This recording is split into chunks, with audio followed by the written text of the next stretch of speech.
Welcome to Buckets, brought to you by FanDuel Sportsbook. My name is Matt Moore. I'm the senior NBA writer for the Action Network. This is your Wednesday Best Bets episode. Every day here we break down the best bets, give you some picks, as well as we break down the process of how those picks get made. We show you what happens under the hood of determining the handicap. Join me tonight, Jay Money, fresh off a flight. You can find him on Twitter at JMoneyIsMoney and the Action Network app. Jay, how you doing? I'm doing all right, man. I wish it was a flight. I just drove 12 hours, man. But I'm doing good. I'm doing all right. No, I'm you here. drove the We're whole way breathing. We're back to trying to, Denver. Damn. There's a snowstorm in yeah. Denver too. So glad you made it in safe, man. Also joining us, Sean Little, not driving through a snowstorm for 12 and a half hours. You can find him on Twitter at Chicago Flow. Sean Little of MSG Networks. Sean, how you doing? I'm great, Matt. Jay, happy you're back in the fold. Let's get to it. All right, let's not waste any more time. We'll go around the table, we'll give our best bets, and then we'll do the cap. Jay, what's your best bet for Wednesday? There's a lot that I could choose from, but I'm gonna go with the Cavaliers here plus the 6.5. I know that it's an ugly play, but those are my favorite. All right, Sean, what's your best bet for Wednesday? Yeah, Cavs, Grizzlies at the Grindhouse. I'm going under 222.5 at FanDuel minus 110. Ooh, two picks on the game. I'm on this game for NBA Bet Stream, so we'll talk a little bit about that game more in detail. I have a lot on that on Green Dot Daily as well in the Action Network app. I've got three plays for you on the Wednesday slate. I like the under 241.5 in Thunder Pacers.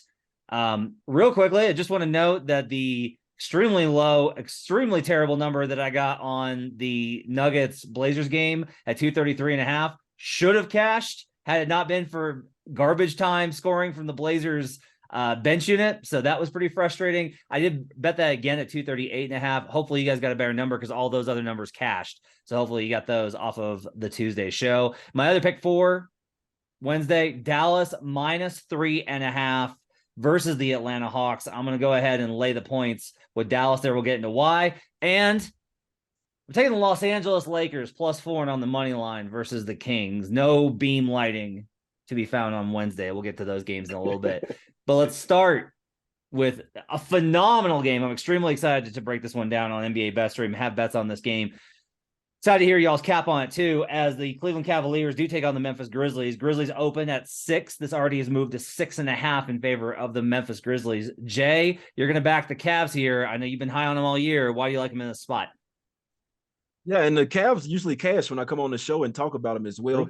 This is one that you wait. I wait till the last minute. Wait till Mitchell probably gets ruled all the way out. Wouldn't be surprised if you get a 7.5 here, and I like it even more here. This is something I'm focusing in on, starting to focus a lot more in.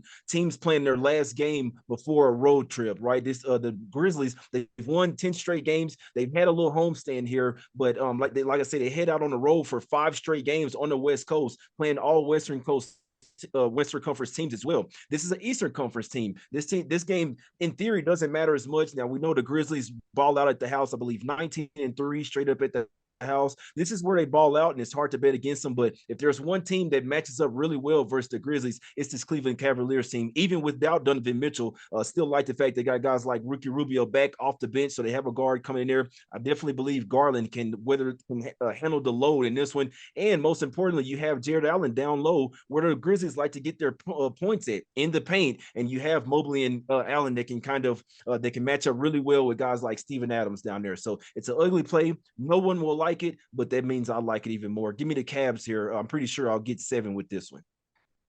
All right, so my power rating makes this 5.3. Okay, and Mitchell's worth 2.5, honestly, probably to the spread with how he's played this season. So that gets us to 7.5. I'm not going to bet Memphis because I have enough respect for the Cavs.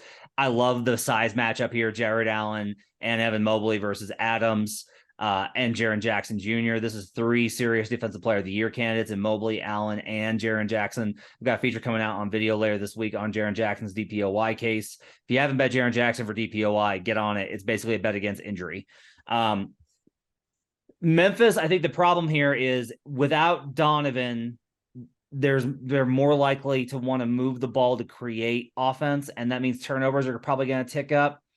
And the Grizzlies make their living at the Grindhouse on running you out in transition. Their half-court offense struggles. It's mediocre. It's bad. It's 20th in the league.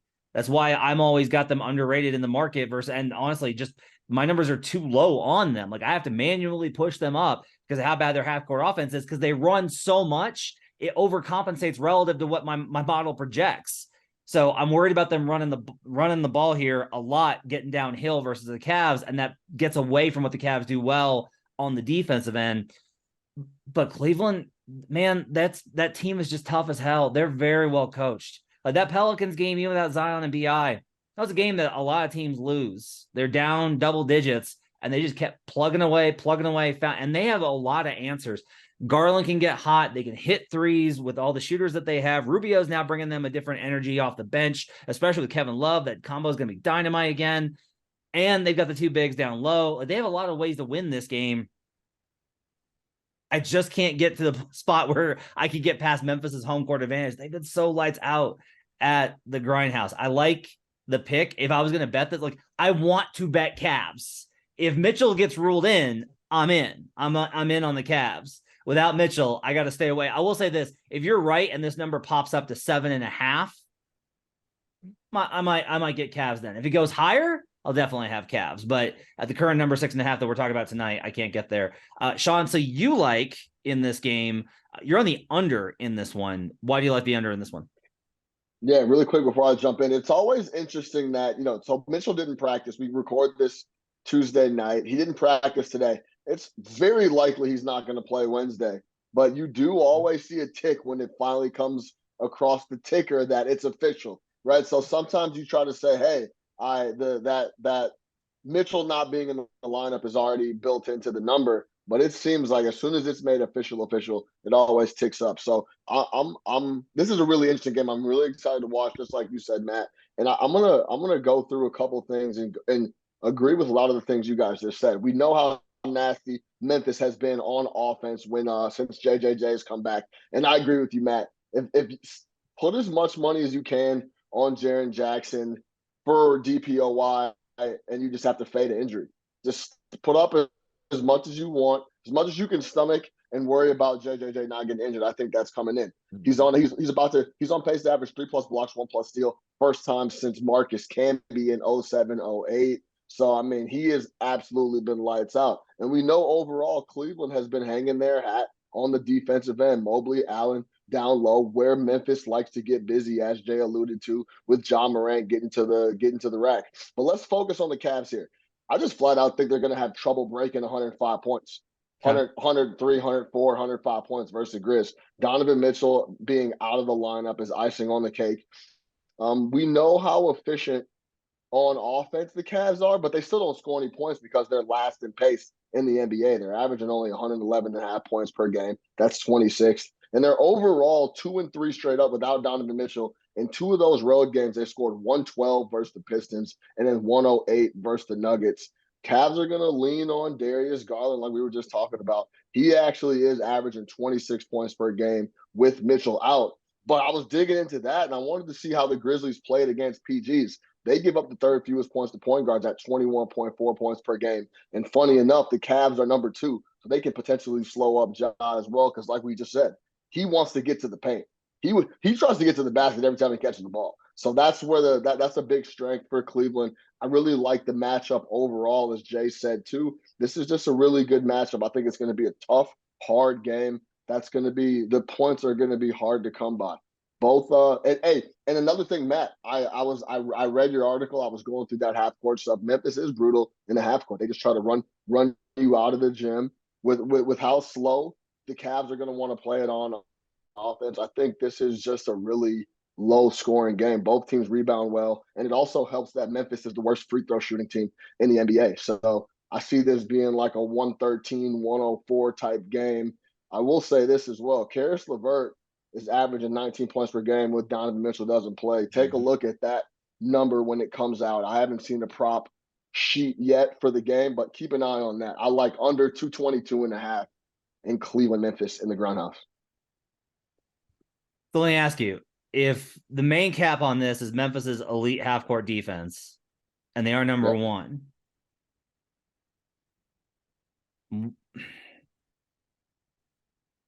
I kind of like the Cavs team total under, because if you look at look at the Suns game, right? And like the Cavs are much better than the zombie ass Suns team that they played on Monday, right? Like they actually have NBA players that can score. And like they have really good ones because Garland's an all-star, etc. But like that game is a good example of this. 106-136. Like my concern here is if you think Memphis gets stops, you have to think that Memphis runs. And if Memphis runs, they score easier than they do in the half court, and that number goes up. Like this is the problem I think with Memphis totals. But I got one for you here. In the 18, if you think Memphis wins the game, just wins, not covers, just wins the game. If you think Memphis wins, the opponent team total under is 13-5 at the Grindhouse. So I kind of think the cap here might be the if Mitchell's out, because this will go up like, I don't know, point, like maybe 2, maybe more. I'm not going to project the totals market since I got a number at 233 yesterday and woke up to a 238. I'm not going to do it. But like the number will go up if Mitchell's in, which gives you an even better number to come back against and gives you a little bit more room to come out on the under. But I worry that you're going to take the total under here, and then Memphis is going to win this. Like there is a range of possibilities where Memphis wins this game. You know, 125, 101. Yeah. What do you think about that? Yeah, I see that being a possibility, I guess. But this is not a team in the Cleveland Cavaliers that gets run out of the gym like that. They're going to try to slow the game up down a ton. Yeah. And but Memphis, if they get out and people are turning the ball over against them, I don't care who they're playing. They're going to get up and down and run, and they're going to win a lot of games by double digits, right? Yeah. Cleveland is, just like we said, a well-coached team that is going to compete. I just don't see that being the case here. And I don't want to guess that, hey, and we just heard Jay, like, well, there's an absolute possibility this could be a really, really close game where Cleveland could get a W outright. So I don't want to guess on who slows it up and on which side. I just think it's going to be a grind out game, but just because of the matchup, the situation. That's why I'm taking the full game under instead of just picking a side on the Cavs or Memphis team total under. Whenever and just really quick, Matt, that the number. So say it does go to 7, Donovan gets ruled out and goes 7.5. That team total is going to be tough. It's going to be like 106. True. So that's a little too tight for my liking. So I would just lean the full game under 222.5. And we'll see where it goes come morning, but I like it at 222.5. Jay, is there a number that if Donovan pops up tomorrow as out, they update him at the 11 o'clock report as out? Is there a number you don't want this at? Or are you like, I don't care, give me Cavs at any number? I'll be honest, I don't really care what the spread is. I wouldn't be surprised if the Cavs win this game. This is one where the Grizzlies probably see Mitchell's out, probably a little exhale, probably start looking ahead to their 5-game road trip in the Western Conference, which if they go 4-0, 5-0, that's huge for them, right? But the last thing I'll say about this one, they gave up 65 points in the first half to the Suns team that doesn't have a point guard. So I know they clamped down in the second half of that one, but you can't be giving up 65 to that version of the Suns. So I know they ended up with 106, but I don't know. I like the Cavs here. All right, we'll go on to mine. I'm still figuring this one out. I'll have my bets on NBA Bet Stream, and they'll be in the app tomorrow. I will have bets on this game. I'm just gonna have to I'm gonna be in the lab all night trying to figure out where I want to be on this one. Since 2019-20, so since the 2019-20 season, so basically since Dallas got really good, they are 4-2 straight up, 3-3 against the spread versus the Hawks. And Trae Young, who obviously the Hawks traded Luka Doncic to acquire. In Dallas, where this game is being played, the Mavs are 3-0 straight up and 2-1 against the spread. This is right in line with where the number has been. It's minus 2.7 on average. This is a point higher at minus 3.5. I will go ahead and take Mavericks minus 3.5 here for a number of reasons.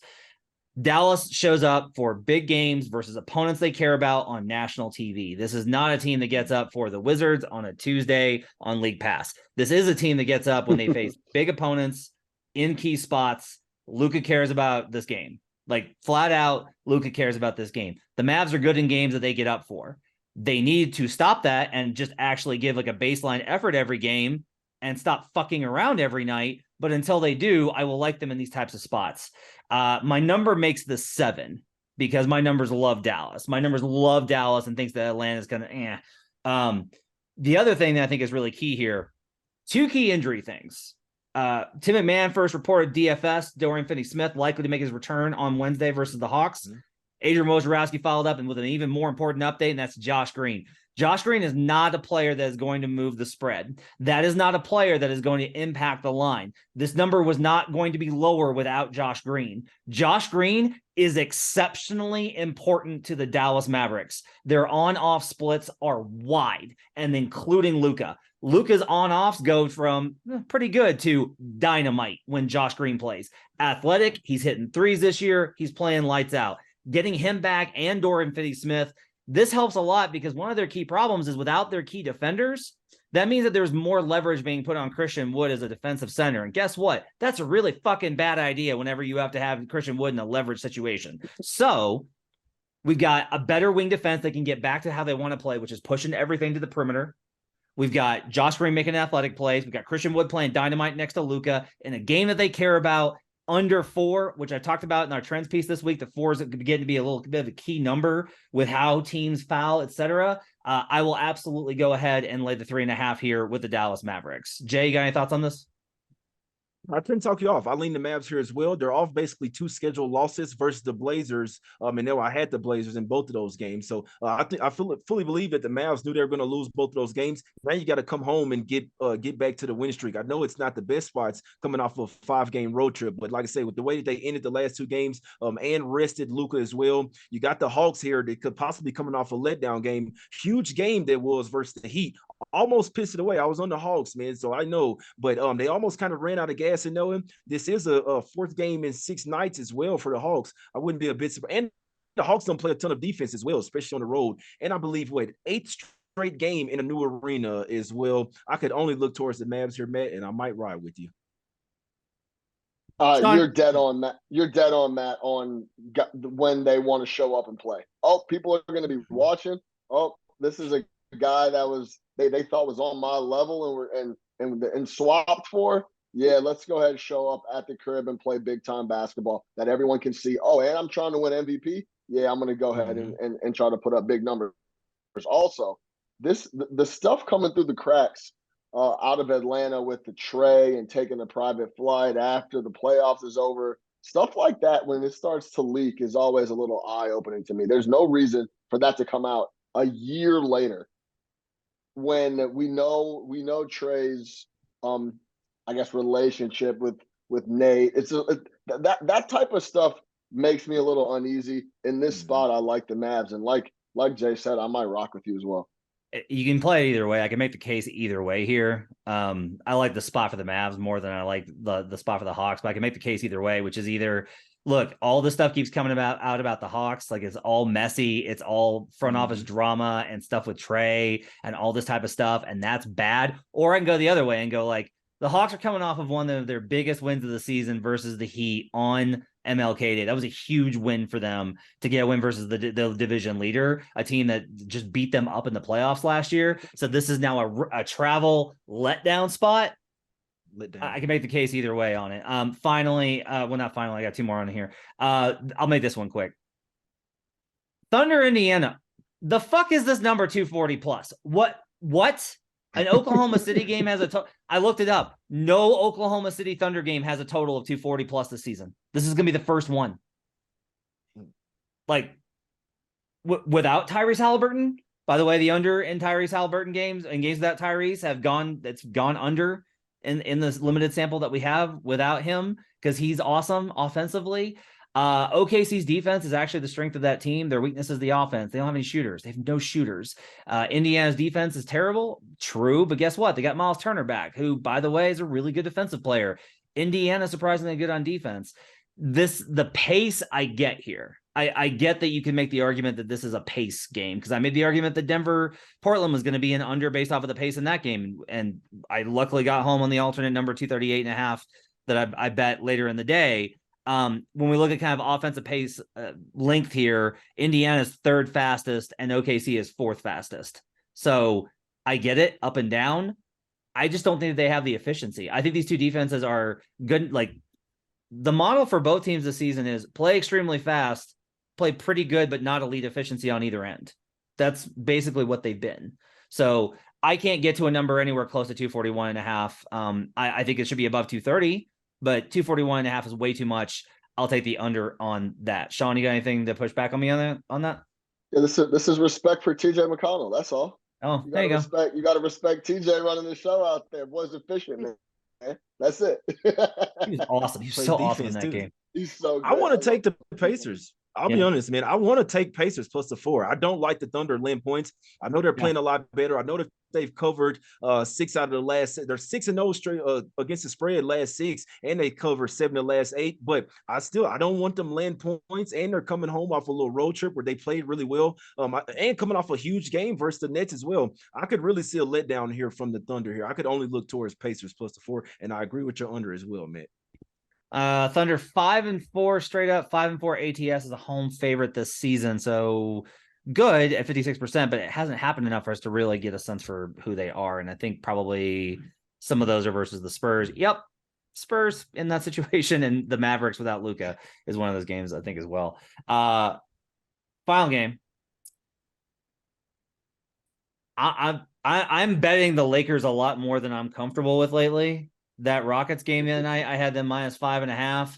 And thank you, Jesus. Alperen Şengün missed those free throws, and then they fouled. Thank you so much, Stephen Silas, for fouling down 5. That was amazing. The Kings are better. I'm not debating the Kings are better. The Kings, they're in Sacramento, which is close enough to the Bay. I don't think this is necessarily a nightlife spot. Number says this should be closer. Basically, my numbers have been showing the Kings have been sliding, and that makes a lot of sense. Like, their defense isn't good, and that's okay. The Kings can still be like a pretty good team and not be necessarily like awesome dynamite world beaters. That's totally okay. The Lakers have been good at home this season. It's a 3rd and 4 spot, which I don't love. I'm probably only going to play a half unit on this, but I want to go ahead and include it for discussion's sake. I just can't get to a number where the Kings should be favored by 4 here. And that may sound surprising given you look at the records, but under the hood, the numbers aren't quite as good. LeBron obviously is gunning. LeBron needs to keep the pedal down. And the reason is, if he keeps the pedal down, he gets to decide when he breaks the record. So if he puts up another 30, 35 point, he can start resting games and line it up to whether he wants to break it at home, or if he wants to break it at MSG, which is where I think he's going to want to break it at. So I think LeBron's got motivation here. LeBron plays great every single night, but I actually feel better about this Lakers team, specifically if they're able to get scoring efforts from LeBron, because I worry about their offense. I actually kind of like this matchup as well. The Lakers are big. They got Thomas Bryant. They got Wenyen Gabriel, who's playing really well. Like, they've got size. Kings are a little small inside. So this gives a little bit of a benefit. Probably going to be a lot of points scored here. Lakers defense has been terrible lately. Kings defense is not good. But I will go ahead and risk it. I think I'm going to play the Kings for a half unit on the spread, or the Lakers for a half unit on the spread, and they'll probably put a quarter unit on the money line as well. Am I crazy, Jay? No, I don't think you're crazy. I don't like that it's a revenge spot. I saw some that Huerter was reading about how the whole thing with the Kings and the Lakers back in the early 2000s, whatever, where they fixed it for the Lakers, whatever. And they lost the most previous game. It was like a controversial call at the end of the game. So that's the only thing that scares me. But you're right. We know that Sabonis is not really focused on playing defense right now. He has the injured hand, so it's all offense right now with the Kings. They had to go to some other bigs to try to get some defense because you're not getting out of Sabonis. I could only look up and over the total in this one. 5 straight overs for the Kings. We know that the Lakers they love running and gunning. I'm a little worried about how they look versus the Rockets in that one, but I see points in this one, man. Sean, what do you think? Yeah, it's tough. I do see points like you guys do as well. The LeBron thing is really interesting because it almost seems like he is toying on a night-to-night basis. He's just like, all right, I got to score 30. I got to try to keep pace with this Kareem thing. Okay, I'll go out and do it. I'll take the night off, and then I'll come back and play the next night. And it's just a really interesting situation with the Kareem element, because I really do think he is in a rush to get that out of the way and tucked away, and then continue to see what he's going to do for the rest of the season. Because as soon as it looks like the Lakers are going to be packed up, you can guarantee you LeBron James is going to pack it up as well. They're hanging in, man. They're hanging in, which in the Western Conference is all you really get to do right now, in order to stay in that. A couple other things I want to mention: the Charlotte Hornets are favorites versus the Houston Rockets, and I am simply offended by the notion that the Charlotte Hornets are favorites in any situation on the road, like anywhere in the National Basketball Association. In Guangdong, I would still be like, no, the Hornets should not be favored. In anywhere in the world, the Hornets should not be favored on the road. At home, I'd be okay with this versus the Rockets, so I'll probably be on Rockets and hate myself. And then the other one, I will say, we don't have a line yet because this game's still going on as we're recording it. I'll be on Jazz no matter what the number is. There's no way that Kawhi 6.5. There's no way Kawhi and PG play in this game. There's no chance.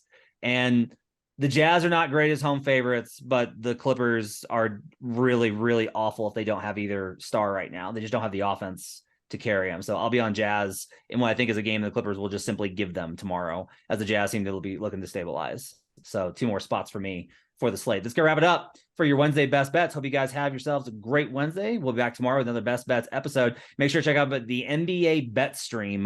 You can find it on League Pass. Just go to the Cavs Grizzlies game, check out stream options, and you can find the NBA bet stream. I'll be on there with Jonathan Von Tobel from VSN. So much cool stuff to check out on the Action Network app. Best way for you to track your picks. You can catch these guys' picks in there as well. Have yourselves a great Wednesday. We'll see you guys again next time. Till then, let's get buckets.